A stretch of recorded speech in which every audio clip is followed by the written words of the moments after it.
Vamos começar aqui o nosso bate-papo sobre perícia de acidente de trânsito. Eu dei o título aqui para essa palestra, nesse bate-papo, de Decifrando a Perícia em Acidente de Trânsito. Uma abordagem prática de perícia de acidente de trânsito, porque a verdade é que tudo que se fala em perícia hoje em dia de curso, são sempre cursos teóricos, né, de muita teoria, ensinando a fazer petições e tudo, mas a minha ideia aqui é mesmo trazer um pouquinho do que da prática que a gente tem no dia a dia sobre perigos de acidente de trânsito. E vamos seguir aqui. É o seguinte, primeiramente me apresentando, né? Meu nome é Rodrigo Campos dos Passos, sou perito criminal da Polícia Civil do Estado do Rio de Janeiro há 10 anos, atuo também como perito judicial mais ou menos 8 anos. Sou formado em engenharia mecânica pela UFMG. Eu sou também engenheiro de segurança do trabalho, com especialista em acidente de trânsito. Também tenho vivência em acidentes de sinistro de incêndio automotivo e sou perito judicial em assistente técnico, né? Em defeitos mecânicos, incêndios e acidentes. Sou membro do IBAP, que é o Instituto Brasileiro de Perícia de Engenharia, membro da ASPEJUD, que é a Associação dos Peritos Judiciais de Minas Gerais. E aqui meu site, peritoveicular.com.br, Instagram, @peritocsi. Aí só a título de, de mostrar a importância da perícia de acidente de trânsito, ali dados estatísticos mostram que em 2022 morreram 33.894 pessoas em decorrência de acidente de trânsito. E que é um número um pouquinho maior do que de 2021, que foi 33.813, e maior que em 2020, que foi 33.497 mortes. Ou seja, a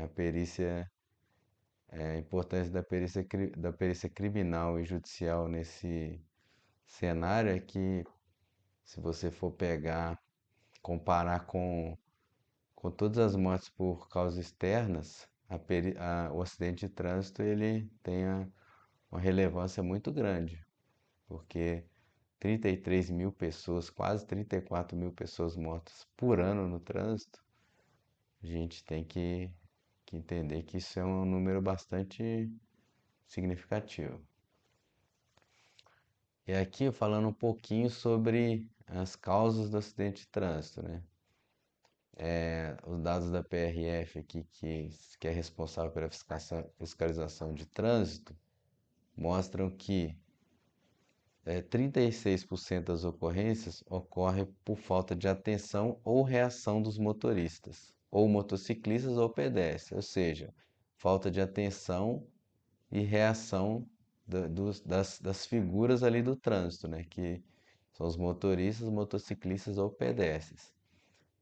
Aí as questões comportamentais são primordiais nessas causas.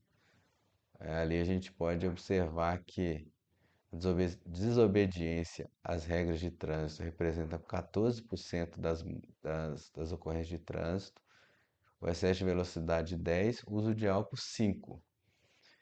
E o principal tipo de ocorrência que causa morte é a colisão frontal, que é responsável por quase 40% das ocorrências de trânsito que tem morte. Isso também é um dado interessante que reforça a função da perícia em ajudar os órgãos de trânsito a definir medidas, políticas públicas mesmo de combate a esse tipo de morte.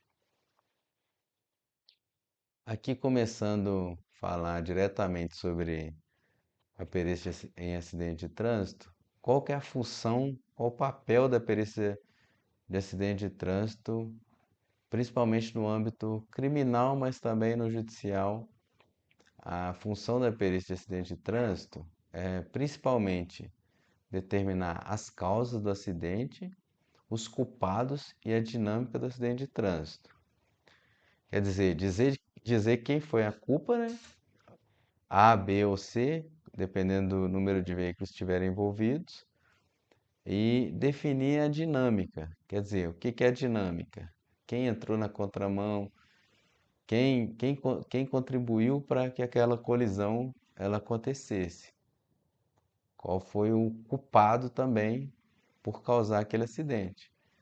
E para definir essa dinâmica, né, a gente entra nos objetivos, que é identificar a causa do acidente de trânsito, é dizer, quem infringiu a norma ali que culminou naquele acidente, e determinar a velocidade dos veículos, às vezes é possível, nem sempre. Identificar o local do impacto é a principal função da perícia de acidente de trânsito. Determinar o nexo de causalidade, que é exatamente isso, né? Esse nexo de causalidade até entra um pouquinho mais na perícia judicial, porque no futuro, depois de 2, 3 anos que aconteceu o acidente, você pode receber fotos ou vídeos e ver as avarias dos veículos e definir um nexo de causalidade entre as avarias de um veículo e outro. Seguindo aqui, aí a perícia de acidente de trânsito, né? Como que a perícia de trânsito é feita? Basicamente, o perito criminal, primeiramente, normalmente vão os policiais ostensivos, né? Normalmente ou a Polícia Rodoviária Federal ou a Polícia Militar, a depender da jurisdição. E essa polícia entra em contato no caso aqui do Rio de Janeiro, com a Polícia Civil, né, por meio da autoridade policial, e essa autoridade policial vai decidir se chama a perícia ou não. Acionada a perícia criminal, a gente imediatamente se desloca até o local do acidente e, previamente, a autoridade policial já providenciou o isolamento do local, que é importantíssimo, né? Que seria o bloqueio da região onde ocorreu o acidente, o isolamento mesmo para evitar que vestígios ali do acidente sejam perdidos. E como é feita a perícia?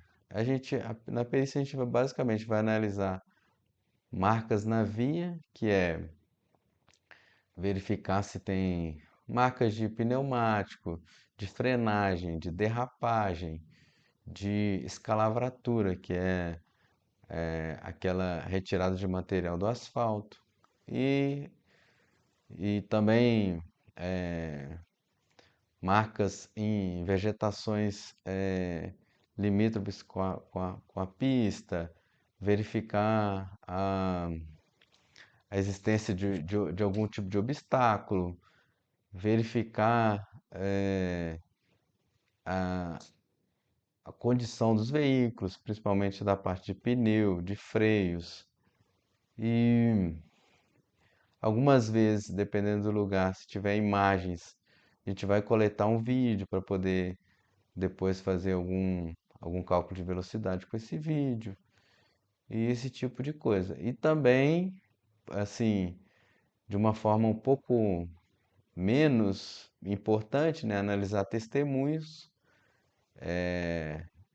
ver documentação de veículo e com todos esses dados, né, a gente vai fazer medidas de marca de frenagem, medidas de arrastamento, medidas de, de escalavratura, vai coletar todos esses dados, vai fazer um croquis, vai fazer o registro fotográfico, né, importante.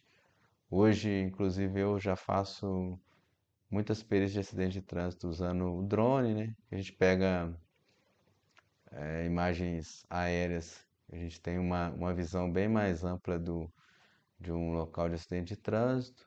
E com todos esses dados, a gente vai elaborar um laudo, né? Um parecer técnico, dizendo onde foi a colisão, a, o sítio de colisão, determinar a velocidade dos veículos quando possível e dizer quem foi o causador do acidente. E isso é enviado diretamente para a delegacia. O delegado vai, que é o presidente do inquérito, vai decidir pelo indiciamento ou não da pessoa responsável por aquele acidente, né? Aí vão ser feitas análises jurídicas, né? Questão do dolo ou não dolo, se a pessoa estava embriagada ou não estava embriagada, se a pessoa estava, por exemplo, em uma situação de emergência ou não. Então vão ser analisados diversos fatores, juntamente com esse laudo que a gente costuma chamar da rainha das provas, né? A prova pericial tem esse conhecimento aí, é conhecido como a rainha das provas. E vão ser coletados testemunhos e todo tipo de outras provas, né? Prova documental, prova testemunhal, vídeos, e tudo isso vai ser reunido no inquérito e a autoridade policial vai decidir pelo indiciamento ou não e vai enquadrar ali a pessoa num dolo ou culposo ou doloso. Aí isso fica mais para a parte jurídica. Aí vamos seguir aqui. Aí aqui, depois já tendo passado um pouco essa explicação no geral do que a perícia faz, vou falar assim das principais causas de acidente que eu tenho acompanhado assim na prática durante esse período laboral meu de 10 anos. Vou começar aqui falando da relação do sono e dos acidentes de trânsito. A gente percebe que o sono é um grande problema assim para o acidente de trânsito, porque normalmente a pessoa quando está com sono diminui bastante seus reflexos. E uma coisa que eu detectei nesses anos de perícia é que o sono ela acomete as pessoas principalmente quando as pessoas estão mais tranquilas, quando estão numa estrada tranquila ou já está numa estrada mais chegando perto de casa. Esse caso que está na tela aí era um senhor caminhoneiro, já estava viajando há dias com a família.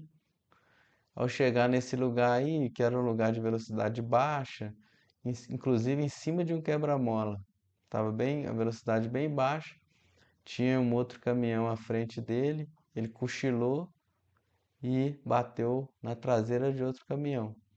Infelizmente veio a óbito, nesse caso aqui específico, a pessoa, o motorista que faleceu, infelizmente a filha dele e o genro que estavam do lado presenciaram a morte do pai. Situação bem chata.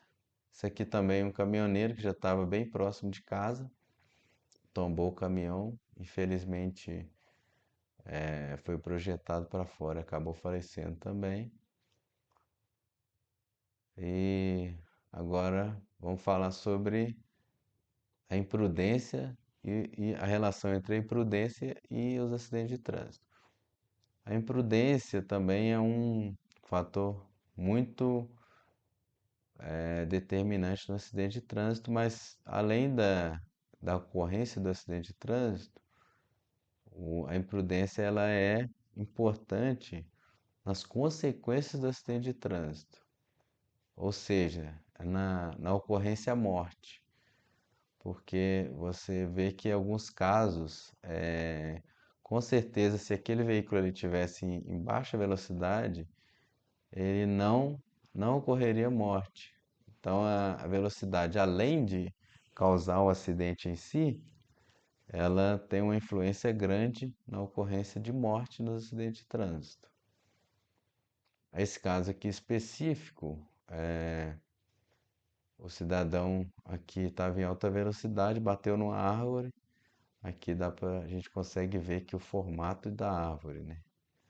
Aqui esse formato arredondado aqui mostra que ele bateu numa árvore e com bastante energia cinética, né? Bastante velocidade.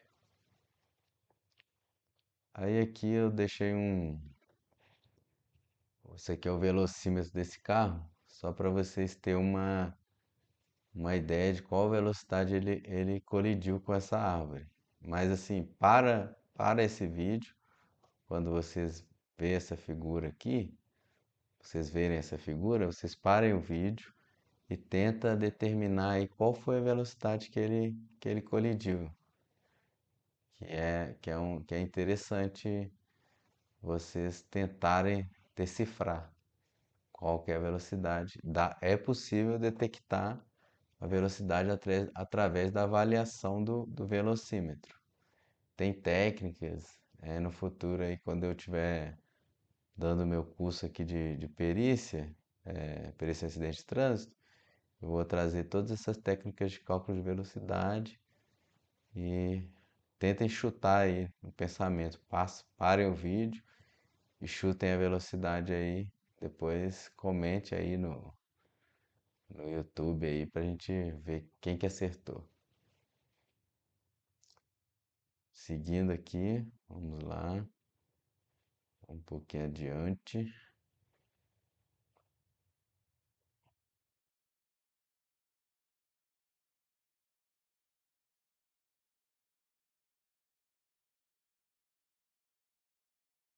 Aí aqui, depois que vocês pararem, todo mundo deve ter achado que era 180, mas assim, aí tem as técnicas para a gente determinar exatamente onde foi. E nesse caso aqui específico, foi aproximadamente 130, entre 130 e 140 que esse veículo estava. Num curso futuro aí eu vou ensinar essas técnicas. Aqui, outra causa de acidente de trânsito também é um desafio, né, para o pessoal que está vendo o vídeo aí, detectar qual foi o erro dessa vítima aqui, ó. Infelizmente também veio a óbito, bateu de frente com um caminhão, né, destruiu o carro todo e felizmente a pessoa veio a óbito. Na foto tem umas dicas aí de qual seria o erro dela.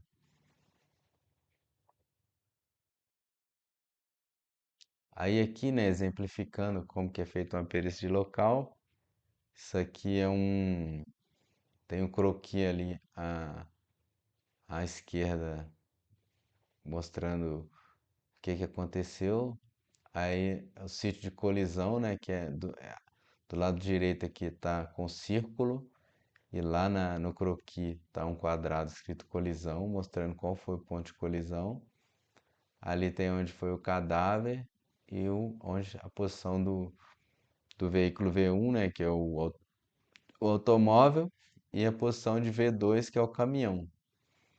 Então, se você juntar essas duas figuras, você vai perceber que o croquis é importante porque nem sempre uma fotografia que você tira no local você vai ter exatamente a certeza do que aconteceu, né? Isso, a gente tem que pensar que esses pareceres, esses laudos vão para promotores, para juízes, que eles vão precisar de entender o que está acontecendo ali. Aí esse croquis, esse que está escrito diagrama esquemático ali, é importante para clarificar mesmo ali para os agentes da, da justiça entenderem o que aconteceu.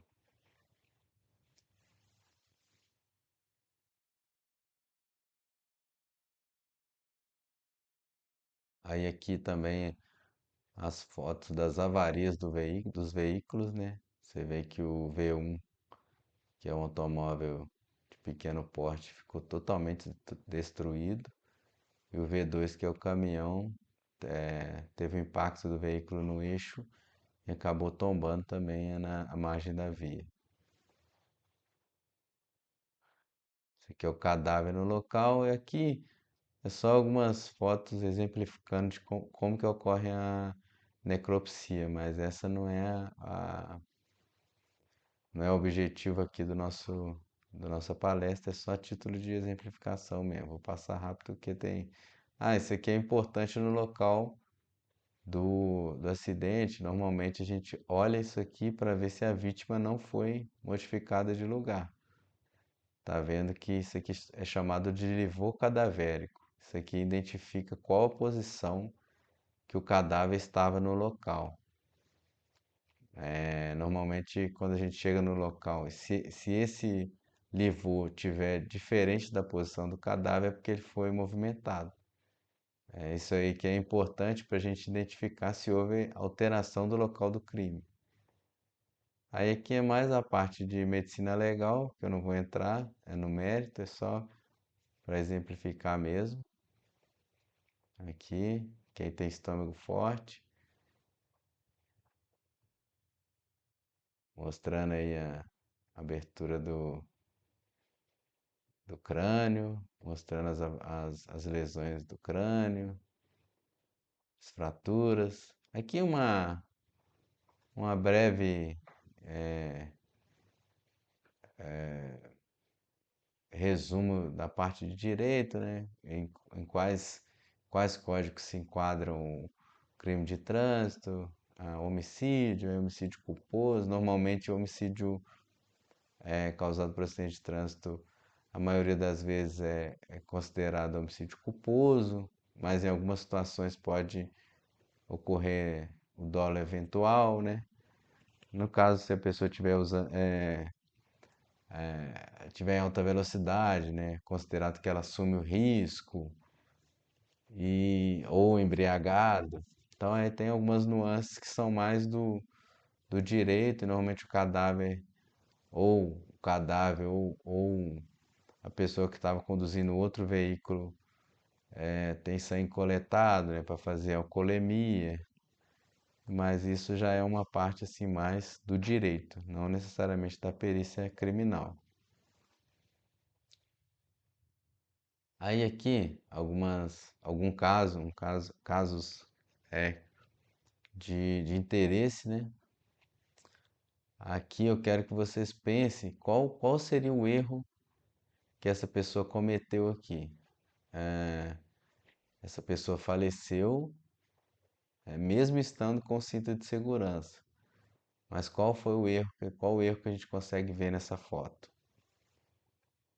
Aí vocês param o vídeo e dão uma pensada. Depois fala aí nos comentários. Quem acertou, quem errou.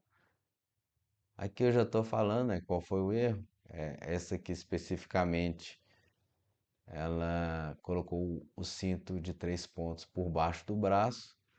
E aí a magnitude do impacto lá foi grande, a desaceleração foi muita.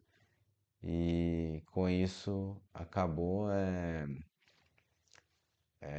comprimindo os órgãos internos dela ali. Ela morreu com a hemorragia interna. Então muito importante a gente usar o cinto da forma certa. Nunca, mesmo que o cinto venha incomodar um pouquinho, a gente tem que usar ele do jeito certo, ou seja, em cima do ombro, e não por baixo do braço. Aqui só um alerta, né? Dizendo que eu também nesses anos de perícia eu já vi muitos acidentes gravíssimos por conta de perda de freio, de amarração de carga, e realmente são muito traumáticos. Nesse caso aqui, os dois motociclistas faleceram e há muitas lesões, múltiplas lesões, e, e é realmente uma coisa que os caminhoneiros precisam se atentar, né? Que é conferir a amarração de carga e verificar como que estão os freios, se a mecânica dos freios está funcionando corretamente, ou mesmo na, ali durante o trânsito dele, se essa, se não está havendo um aquecimento ali com perda de eficiência dos freios. Isso aí é muito importante.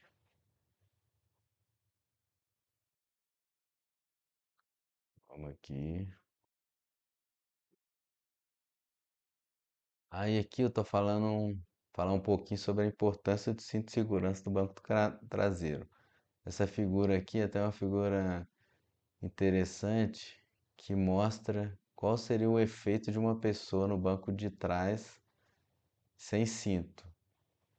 Ou seja, se a pessoa tiver 80 quilos, quando ela tiver uma desaceleração ali, ela vai avançar para cima do banco do motorista ali com mais de 1 tonelada. Ali a gente deu o exemplo do rinoceronte, só para mostrar que a pessoa, quando ela está sob efeito de uma desaceleração muito forte, ela é como se ela ganhasse peso, né? Não é bem essa palavra, porque na verdade aceleração e massa é força e peso é força, mas isso aí seria lógico por uma explicação maior, né? Mais técnica, que não vem aqui ao caso. Estou mostrando ali a importância da pessoa de trás usar cinto. Inclusive eu já fiz alguns casos que a pessoa da frente ali, aí tá mostrando exatamente o carona. A pessoa que estava ali na frente estava de cinto, o airbag funcionou tudo direitinho. Mas a pessoa de trás estava sem cinto e acabou esmagando a pessoa ali contra o próprio cinto. Então é importante esse uso aí. Aqui um caso, um acidente, né? Quando a gente olha à primeira vista, a gente vê que parece que tem um que quem entrou na contramão foi o carro, né? E a moto estava certa, mas isso aí é até uma coisa que eu brigo muito, que às vezes chega algumas perícias para ser feita anos depois, para serem feitas por foto, e as fotos normalmente não ajudam, e a gente dá um laudo inconclusivo e o juiz acha ruim. Mas por essa foto, todo mundo imaginaria que quem estava errado era a moto, mas quando você abre o vídeo, a foto, você vai ver, ó, a gente observa aqui que quem avançou para a contramão foi a moto, que o que importa para o perito é o sítio de colisão. E o sítio de colisão aconteceu na mão do da caminhonete, ou seja, o motociclista avançou para a contramão, a caminhonete colidiu, travou as rodas, né? Porque quando bate na moto ali, travou e ele foi para contramão. Mas é por isso que é impossível, muito difícil, quase impossível fazer perícia por foto. Aqui mostrando algumas dimensões, né? As medidas, mostrando uma foto de outro ângulo, do mesma ocorrência. E aqui, né, um breve agradecimento. Obrigado a todos aí que tiraram esse tempinho aí para poder assistir essa palestra. Tá aqui meu e-mail, meu Instagram, WhatsApp ali, quem precisar. Muito obrigado aí e logo, logo, se Deus quiser, vamos postar mais vídeo aí. Um abraço e até mais.